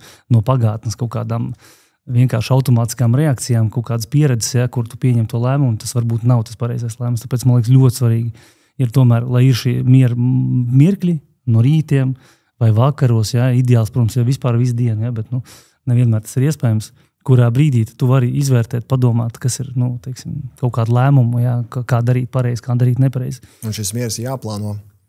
Mums reāli ir jāplāno viņus, bet, ja mēs neplānojam viņu, vispār, kas notiek, ja mēs neplānojam savu dzīvi, viņi plāno kas cits. Tieši tā. Jā. Un tad, ja mums nav savu mērķi, ko mēs gribam, ja mēs neieliekam kalendāru, šis rīts no 9 līdz 12 svētdien, es pavadīšu viens pats braucu uz Jūrmalu bez partnera, bez bērniem, labi, varbūt suni vēl var paņemt līdzi, ja? Bet tas ir par to, ka tas ir normāli. Man vajag vienam pabūt ar sevi. Tas ir nenormāli, ļoti dziedinoši. Super vērtīgi atzīme. Miers ir jāplāno. Pierakstam visi. Ja kāds mieru plāno, padalieties. Man liekas, ļoti, ļoti vērtīga lieta ieplānot. Vai ne? Un tas ir tas, kā tu arī attiecīgi to savu dzīvi pārvaldi, ja, kad es to ieplānoju. Jo man liekas, ļoti daudz cilvēku domā, ka miers ir tad, kad es guļu. Viņš liekas, kā es jau esmu mierā. Es esmu mierā 8 stundas, es reāli biju mierā. Ja? Cits vispār domā kapos, ja? Kapos atpūtīsies. Var arī tā domāt, ja? Bet, cik tas strādā? Vai arī cilvēki domā, ka es atnāku tagad mājās pēc darba, es apsēžos krēslā un tagad scrollēju telefonu, skatos smieklīgus rīlus. Bet nē, esmu mierā. Jā, ir televizors, bet tā nav kvalitatīva atpūta. Mēs varbūt fiziski ķermeni atpūtinām, tā kā nekur neskrienam, nedaram, bet tīri iztrūk šī mentālā, emocionālā atpūta, mūsu nervu sistēma tik un tā kļūst pārstimulēta, visu laiku mainās tās bildītas, krāsas, skaņas. Nervu sistēma nespēja atpūsties. Jā, ziniet, kas visvairāk izmainīja manu domāšanu par šo te mieru, kad man ir jāatpūšās no tā, no kā es noguru. Šitas ir ārkārtīgi svarīgi, jo mums dažreiz liekas, atnācu mājās, 5 dienas intensīvā darbā, viss, es esmu noguris, man vajag atpūsties. 6 svētdien, 2 dienas ar bērniem. Bet no kā tu noguri galvenokārt? Piemēram, jebkurš vadītājs pārsvarā noguris no lēmumu pieņemšanas. Tāpēc, ka tev ir galvā jāizsver cauri ļoti daudzi scenāriji, tev galvā ir jāpieņem lēmums, un tas tev prasa tādu kognitīvu jaudu. Un sanāk, ja tu visu laiku, ja tu noguri no lēmumu pieņemšanas, kas notiek 6 svētdien, tu tāpat domā, kur mēs brauksim, ko mēs vilksim, ko mēs ēdīsim, kur mēs spēlēsimies, kur mēs paliksim, ko mēs darīsim, kad mēs ēdīsim, kad mēs toletiesim. Mēs turpinām pieņemt lēmumus, un mēs neatpūtinām tās smadzeņu daļas, kuras patiesībā vajadzētu atpūtināt. Un šis arī man tā kā nenormāli salikās par to, ka ir kaut kādi brīži, kur es saku sievai, viss. Vai arī mēs varam braukt, bet tev jāapzinās, ka es negribu plānot un domāt, ko mēs darīsim. Ja? Vai arī šitās nākamās 2 dienas, vai šito nākamo dienu, tu izdomā un tu pieņem lēmumu. Un tā kā neekspektē, kad es baigi būšu aktīvs, jo man šobrīd 5 dienas ir bijušas ļoti intensīvas, un man šobrīd vajag atpūsties. Tieši no lēmumu pieņemšanas, vai tieši no, varbūt, fiziskas aktivitātes, vai tam līdzīgi. Un tas ir, jā. Šis labs, ko tu teici, principā ar to prizmu nekad nebija padomājis. Ja es ikdienā arī esmu vadītājs un organizēju vairākus uzņēmumus. Es varu pateikt to, ka man vakaros vienkārši man ir tur, 30 ziņas. Es viņas nevaru vaļā, tāpēc, ka es vienkārši nevaru pieņemt to lēmumu. Saprotu, tāpēc viņas nevaru vaļā. Man liekas, kāpēc tu vienkārši nevar atvērt vienkārši to ziņu. Es saprotu, ka es neesmu gatavs par pieņemt lēmumu, jo katra ziņa atverot, tev principā jāpieņem lēmums. Viņš tev notrigerēs. Atverās fails, un tev ir tā kā jāsāk viņš apstrādāt. Jā, tāpēc tas ir ļoti, ļoti būtiski, tieši tā to atpūsties no tās lēmumu pieņemšanas un neko nedarīt. Tāpēc laiks vienatnē priekš manīm mega vērtība laiks vienatnē. Ir arī heks, braukt ar autiņu apmēram pa šosei, bet līdz 80 km/h. Ne 200. Ne 200. Tāpēc, ka principā mūsu smadzenes nespēja ātrāk par 140 vispār interpretēt realitāti, kas notiek tajā brīdī. 80 ir maksimālais robeža, kur mēs braucam pa šosei, nekādas apdzīšanas, tu vienkārši čunčiņi, un tu redzi, ar perifēro tev vienkārši mainās apkārt daba, koki, vēl kaut kas, bet smadzenes tas ieliek ļoti reģeneratīvā stāvoklī. Tas labs tā kā arī tāda lieta ir. Ja? Protams, klusuma meditācija, bet ja, tas, ko Laina teica, ja ir jau dysregulēta nervu sistēma, mēs ķermeni neieliksim ielā. Mums ir drīzāk jāsāk ar kratīšanos, vai ar kaut kādu peldēšanu, vai ar sportu, vai būtu tās jāuztais 15 minūtu hīts, jādabū ārā emocijas, enerģija, un tikai tad tu vari meditēt. Jā. Šis labs īstenībā arī ļoti bieži arī dara sākumā treniņš. Teiksim, tāda rītrosme, pusstundu 40 minūtes, pēc tam augstu dušu un pēc tam meditācija. Jā, un tad es dabūju to labāko stāvokli, teiksim, ka man ķermenis ir bišķiņ tā kā dabūjis to tonus, viņš visu vienkārši, viņš piespies mierīgs. Tā duša augstā iedod ļoti labi arī, teiksim, ja? Un pēc tam tu apsēdies un visu, un tad ir tas sazemējums. Un tad es varu ļoti forši, ko mēs runājam, izjust. Jo pārsvarā, ja es šo neuzstāju šo ciklu, man izjust ir ļoti sarežģīti. Lai es varu tā paprasīt, ko tu pa augstam dušām domā un augstam peldēm?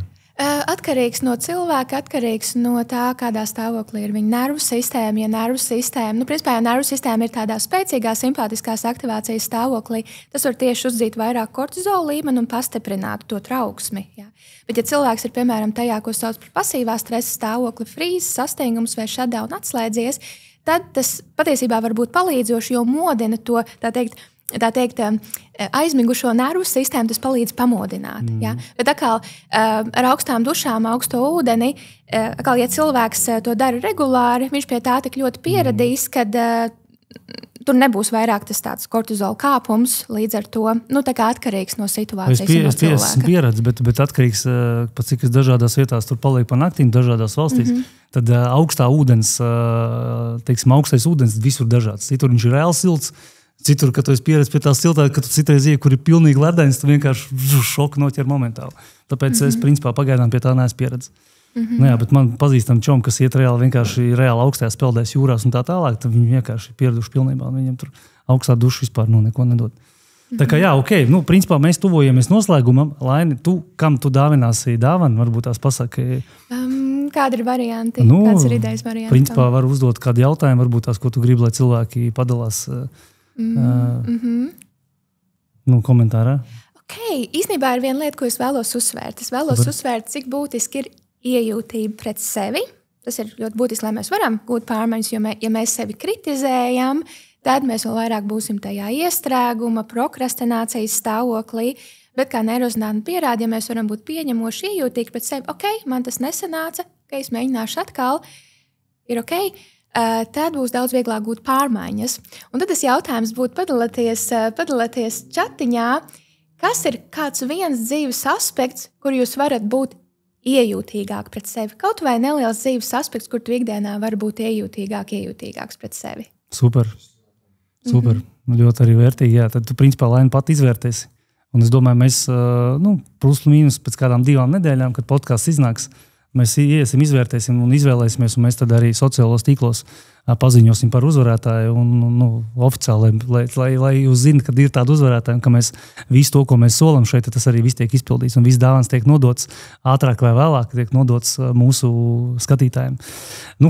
Ejam uz noslēgumu. Man liekas, ļoti būtiska lieta, ko es gribu noslēgt. Tā tēma, tad mūsu laikos ir ļoti daudz stimulanti. Ārkārtīgi daudz stimulanti bērniem. Cukurs, scrollings, pieaugušiem, televizors, soc tīkli, fast foods, viss ārkārtīgākais vienkārši vilinājums, ko tu teici, ātru apmierinājumu, ātru dopamīnu, viss pārējais. Ja? Milzīgs spiediens, milzīgs, teiksim, ja? Un tas, ka mums ir tās vēlmes un vēlmes laika pieaug, tu tur vienu vēlmi īstenojas, principā viss tev nākamā dienā, nākamā vēlme, tu principā esi tā kā tavs savu vēlmi verks, ja?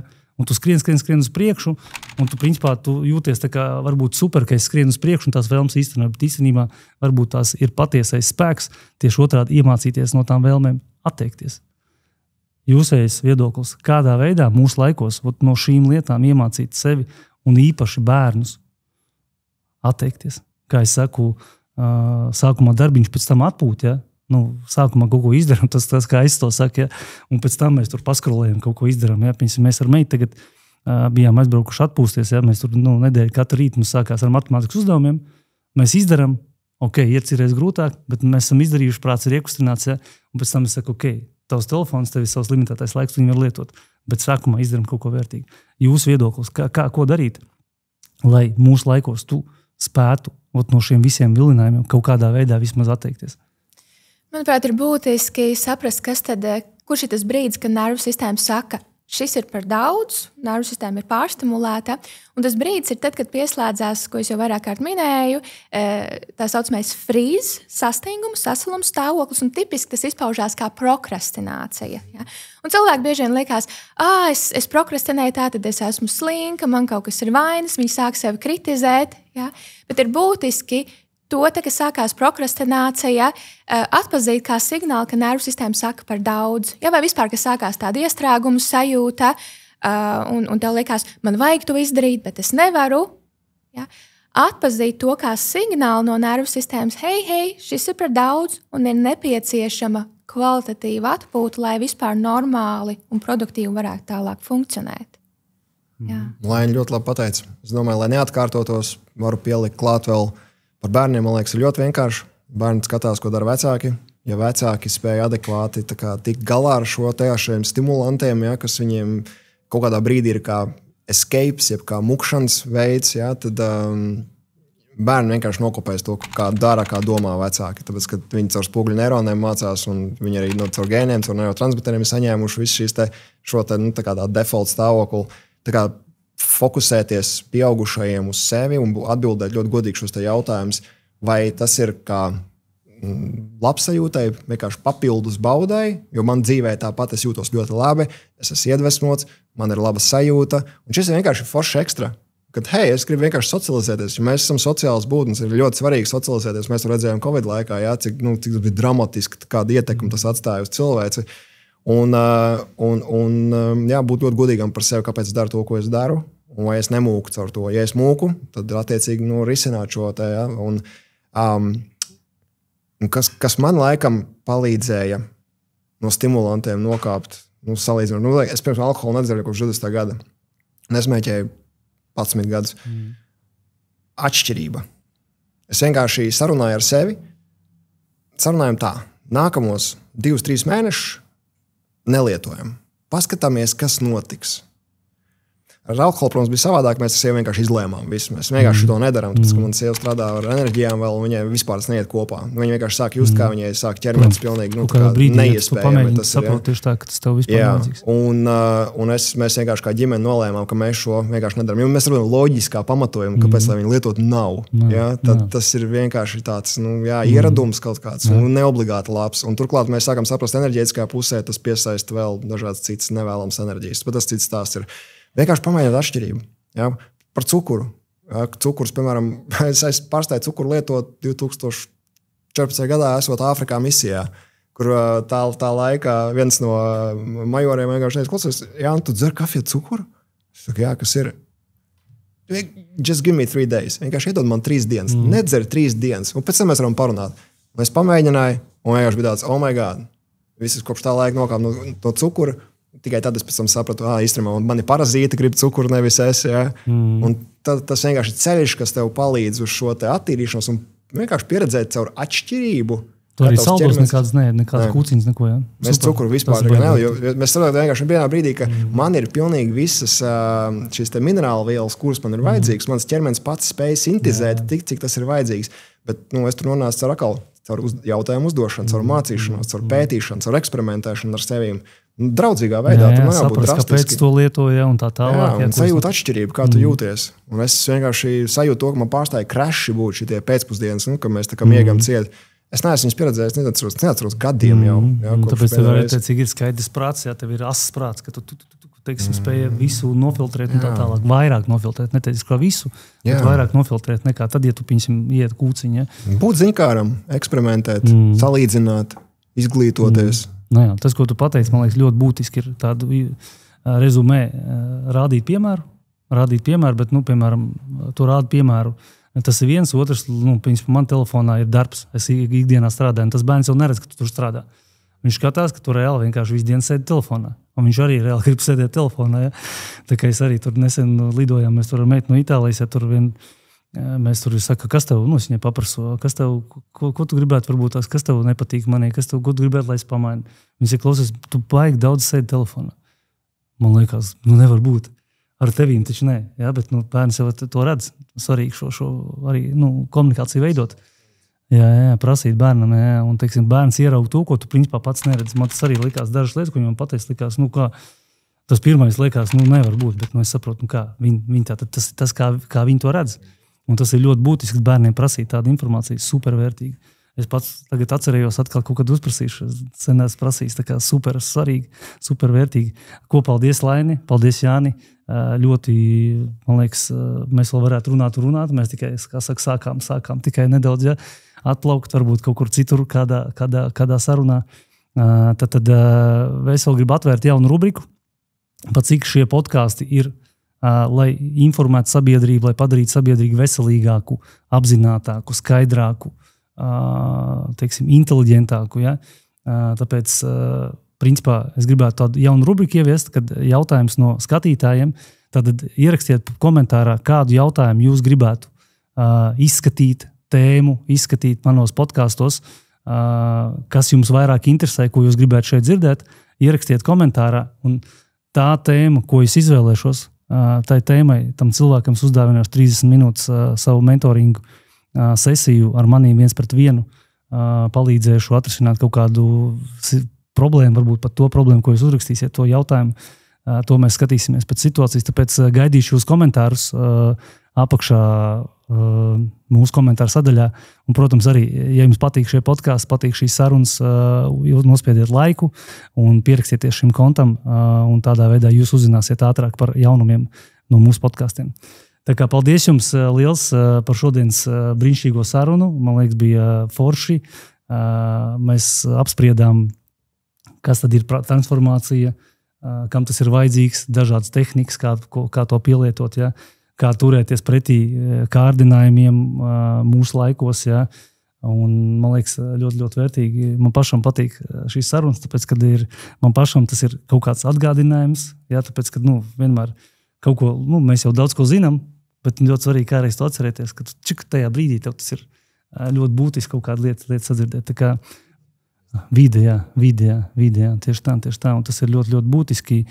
Tāpēc paldies jums par šo sarunu, un tiksimies jau kaut kur, kādos sarunās, kurā gadījumā jūsu dāvans tiks, mēs kopā to saskaņosim, uzdāvināsim vērtīgākiem komentāriem. Tā kā skatieties mūs tālāk, būs vēl ļoti interesants sarunas, starp citu pēdējais jautājums. Mums ir arī rubrika jautājums nākamajiem viesiem. Mums nākamajā viesi būs tēma par paterniem. Tā arī būs droši vien tāda interesanta tēma. Ja? Tātad, kāpēc cilvēki ieslīgst bērnības paternos un kāpēc viņi no turienes netiek ārā? Jautājums uz šo tēmu jums būs kāds, ko es gribētu uzzināt. Tad mēs runāsim par cilvēku, kurš ļoti dziļi ar to nodarbojas, ļoti padziļināti ar to nodarbojas. Ko jūs gribētu uzzināt par to, kāpēc cilvēki ieslīgst bērnības paternos un kāpēc viņiem ir izdevīgi viņos tā kā atrasties? Es droši vien prasītu, kas ir labākais veids, kā atbrīvoties no šiem te bērnības iesprūdumiem. Kas labākais veids? Kāds viņu prāt, šī te viešu prāt ir labākais, efektīvais veids, kā atbrīvoties. Super. Praktiski lieta. Vēl mūsdienu kontekstā ātri. Ātri, tieši tā. Vajag ātri viss, jā. Leni? Man varbūt tāds filozofiskāks jautājums tādā ziņā, ko tas cilvēkam dod, ka viņš ir tajā bērnības paternā, jo tur ir kaut kāds pozitīvais efekts, kaut kādu vajadzību tas cilvēkam apmierina, ka tas paterns turpinās, tad attiecīgi speciālistiem jautājums, kā viņi domā, ko tas cilvēkam dod. Kādu izdevīgumu tas dod. Super. Paldies jums vēlreiz par podcastu. Kā sacīt, jāsaka, lai mums viss izdodas. Ja? Un tiksimies jau nākamajos podkastos. Paldies! Paldies!